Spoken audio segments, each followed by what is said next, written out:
सो praise Lord, hallelujah, जय मसीह की। परमेश्वर के नाम की स्तुति, महिमा और बड़ाई हो। और जाने वचन की सच्चाई चैनल की एक और नई वीडियो में आप सभी का स्वागत है।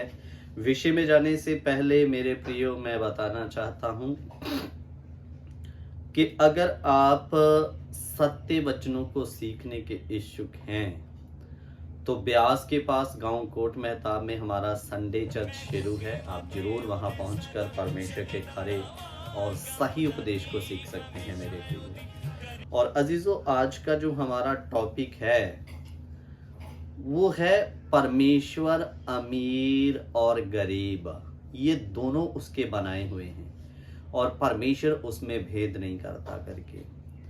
मेरे पास इन दिनों में इतने सवाल आए कि क्या गरीबी एक श्राप है करके।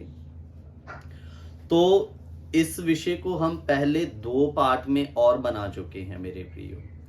तो अगर आप उनको भी सुनना चाहते हैं तो जरूर सुन सकते हैं, क्योंकि उसमें भी आपको बड़ी नॉलेज मिलेगी वचन के अनुसार कि वचन क्या कहता है इसके विषय में करके। तो मेरे प्रियो, आज ये एक और बार मैं इस विषय में आ रहा हूं। उसकी वजह कि बहुत सारे लोगों को आज भी ये कन्फ्यूज़न है। कुछ लोग नए नियम के हिसाब से मानते हैं कि ठीक है, चेलों ने दुख उठाया, वो भूखे भी रहे करके। तो पुराने नियम के हिसाब से भी थोड़ा हमें इसके विषय में सिखाएं करके। तो जरूर आज हम सीखेंगे। सबसे पहले एक वचन पढ़ेंगे, नीति वचन की किताब, उसका 22 अध्याय, उसका 2 वचन। धनी और निर्धन दोनों एक दूसरे से मिलते हैं, यहोवा उन दोनों का करता है। सो इधर में लिखा धनी और निर्धन। धनी होता है धनवान और निर्धन का मतलब होता है जिसके पास धन नहीं है। तो इधर में लिखा ये दोनों ही एक दूसरे से मिलते हैं, यहोवा दोनों का करता है। मेरे प्यारो, इधर में लिखा यहोवा धनी का भी करता है, बनाने वाला है, और अमीर का भी बनाने वाला है करके। तो धनी और निर्धन का बनाने वाला, ये नहीं कि धनी को परमेश्वर ने बनाया और निर्धन को शैतान ने बनाया। वचन में लिखा गरीब और अमीर दोनों का करता कौन है? यहोवा परमेश्वर। हालेलुया। मेरे प्रियो, आप परमेश्वर के कानून को आपको अच्छी तरह से समझना पड़ेगा। हर एक जो परमेश्वर की सृष्टि है उसके 2 पड़ाव होते हैं समझाने के लिए, जैसे सूर्य और रात के लिए चंद्रमा। मेरे प्रियो, उसी रीति मुताबिक दिन और रात, और सेम कंडीशन, अगर परमेश्वर ने धूप बनाया है तो छांव भी बनाया है, अगर पानी है तो उसके विपरीत आग भी है। तो मेरे प्रियो, इसी रीति मुताबिक परमेश्वर की क्रिएशन है कि अगर अमीर है तो गरीब भी है करके। इसलिए अगर आप पॉजिटिव चीज को पकड़ रहे हैं और नेगेटिव को सोच रहे हैं ये यहोवा की ओर से नहीं है, तो आप गलत हैं। अगर आपको दिन अच्छा लगता है तो आप रात के विषय में ये नहीं कह सकते कि ये यहोवा ने नहीं बनाया, ये तो श्रापित है, या ये शैतान ने बनाया हुआ है रात करके। मेरे प्रियो, तो अजीजों, अगर दिन है तो रात भी है, छांव है तो धूप भी है, पानी है तो आग है।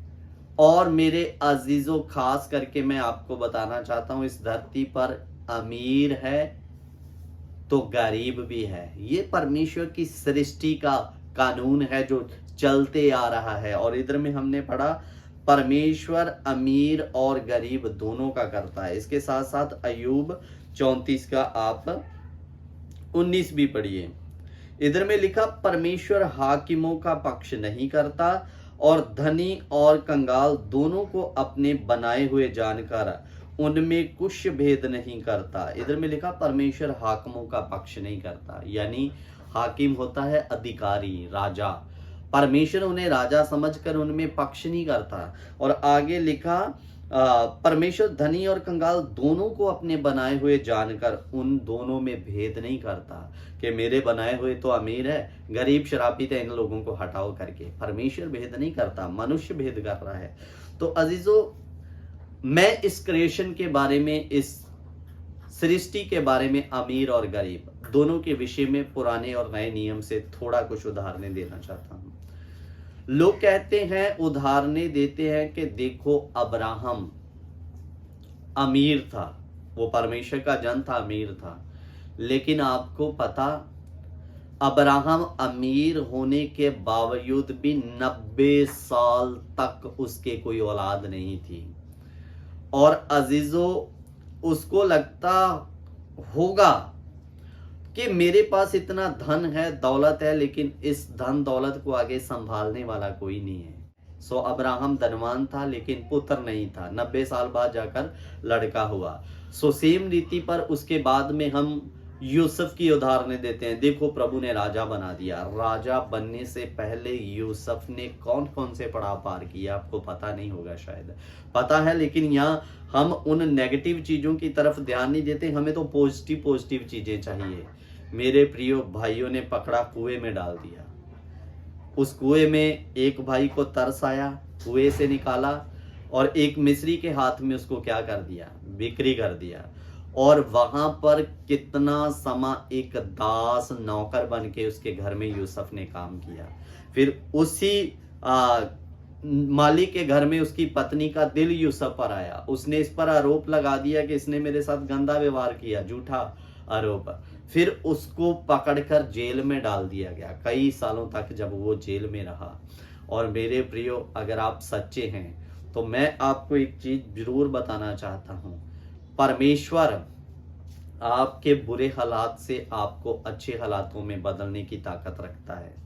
लेकिन अगर आप बुरे हालात में हैं तो इसका मतलब ये नहीं कि आप शरापित हो। क्या यूसुफ के साथ बुरे हालात में भी परमेश्वर साथ में था। अब्राहम के 90 साल बेटा ना होने के बावजूद भी परमेश्वर उसके साथ में था। तो इसका मतलब ये नहीं कि बुरा हो रहा है तो वो शैतान की ओर से हो रहा है, क्योंकि सारी चीजें शैतान की ओर से भी नहीं होती मेरे अजीजों। तो ध्यान देकर सुनना, परमेश्वर बुरे वक्त में भी, गरीबी के हालत में भी हमारे साथ है। और सारी चीजों को होने के बाद यूसुफ एक राजा बना, परमेश्वर ने ऊंचा किया। इसलिए दुख है तो ये नहीं कहूं कि शराब में है, ये खुदा का मेरे लिए योजना है। अगर आज दुख है तो सुख भी आएगा। जैसे दिन के बाद रात, रात के बाद दिन आता है। विश्वास रखें, आगे बढ़ते जाएं। दूसरी बात, अब हम मूसा को देखते हैं। मूसा एक यहूदी व्यक्ति है। उसको उसके माँ बाप ने नदी में बहाया। फिरौन की बहन ने उसे पाला पोसा, पकड़ लिया, और वो राजा बनने के कगार पर था। लेकिन परमेश्वर ने उसके लिए कुछ अलग चुना था। परमेश्वर ने उसके लिए कुछ अलग योजना बनाई थी। तो मेरे प्रियो, राजा से उसको सीधा डायरेक्ट भेड़ बकरियां चराने वाले बनाया परमेश्वर ने। कितने सालों तक राजा के पद पर बैठा नहीं था, लेकिन राजा बनने वाला था। लेकिन राजा बनने की बजाय परमेश्वर कहता जा, रेगिस्तान में जाकर भेड़ बकरियां चरा। कई सालों तक उससे भेड़ बकरियां चरवाई कि सबसे पहले ये भेड़ बकरियों को चराना सीखे, उनका चरवाहा बने, तब ये एक बड़ी भीड़, यानी जो मिस्र की गुलामी से इस्राएली निकलेंगे, उनको अच्छे से चला पाएगा, उनका लीडर बन पाएगा। तो मेरे प्रियो, क्या मूसा श्राप में था जब वो भेड़ बकरियां चरा रहा था? वो भी प्रभु की मर्जी के अनुसार। तो मेरे अजीजों, इसलिए इन चीजों से बाहर आइए। अमीर और गरीब दोनों परमेश्वर के बनाए हुए हैं करके। और अगर आप गरीबी में हैं तो इसका मतलब ये नहीं आप शरापित हैं। आप परमेश्वर के साथ वफादार रहें। खुदा आपके बुरे हालात से आपको अच्छे हालात में लाने की ताकत रखता है। लेकिन बुरा है तो इसका मतलब ये नहीं आप शराब में हैं। वचन पढ़ो, किसी की बातों पर मन ना लगाएं। दूसरी बात, अब नए नियम में हम आ जाएं तो नए नियम में पौलुस कहता, मैं कई दिनों तक भूखा रहा। तो अजीजों, अगर देखा जाए तो बाइबल में ऐसी नए नियम में कलीसिया है जो कंगाल थी। हाँ, एक चीज मैं और क्लियर करूंगा कि बहुत सारे लोग कहते हैं अगर आप अमीर नहीं हैं तो आपको किसी को कुछ देना है तो आप किसी का भला कैसे कर सकते हो। विधवा औरत के बारे में कौन कौन जानता है? गरीब थी, लेकिन जितना था सब दे दिया। देने का मन होना चाहिए, अमीरी गरीबी फर्क नहीं रखती। परमेश्वर आप ज्यादा दो करके उसमें खुश नहीं है, लेकिन अगर आप गरीब होकर अपनी कुछ कमी घटी में से कुछ देते हैं तो परमेश्वर उतने में खुश है। फिर मकदुनिया की कलीसिया, दूसरा कुरिन्थियों 8 अध्याय जब हम पढ़ते हैं उसमें लिखा, वो कंगाल होने के बावजूद भी प्रेरितों को सेवकाई के लिए दान देती थी। और वचन में लिखा, पौलुस कहता, मैं तुम्हारे विषय में एक गवाही देता हूं कि तुमने सामर्थ्य से भी बाहर, अपनी सामर्थ्य से भी बाहर योग्यता से तुम लोगों ने दिया है करके। तो मेरे अजीजों, देने का मन होना चाहिए। अगर आपके हालात ठीक नहीं है उसमें भी आप दे सकते हैं। मन ही नहीं है तो अमीरी में भी लोग देते नहीं अजीजों। इसलिए बाइबल के अनुसार मैं आपको बताना चाहता हूं, अमीर और गरीब दोनों का कर्ता, दोनों का क्रिएटर परमेश्वर यहोवा है। वो उनमें कुछ भेद नहीं करता, वचन में लिखा। सो प्रभु आप सबों को इन वचनों के द्वारा आशीष दे। आप अमीर में हैं, परमेश्वर का भय माने, गरीब है तो भी परमेश्वर का भय माने। परमेश्वर वचन में लिखा, खाक में से उठाकर आसमानों में बिठाने की ताकत रखता है। और जो गरीब अमीर है वो इस बात का घमंड ना करें हम अमीर हैं करके। परमेश्वर का भय मानो, वो आसमान से गिराकर राख में ला सकता है। ये उस परमेश्वर की ताकत है। सो प्रभु आप सबों को आशीष दे। जय मसीह की। God bless you.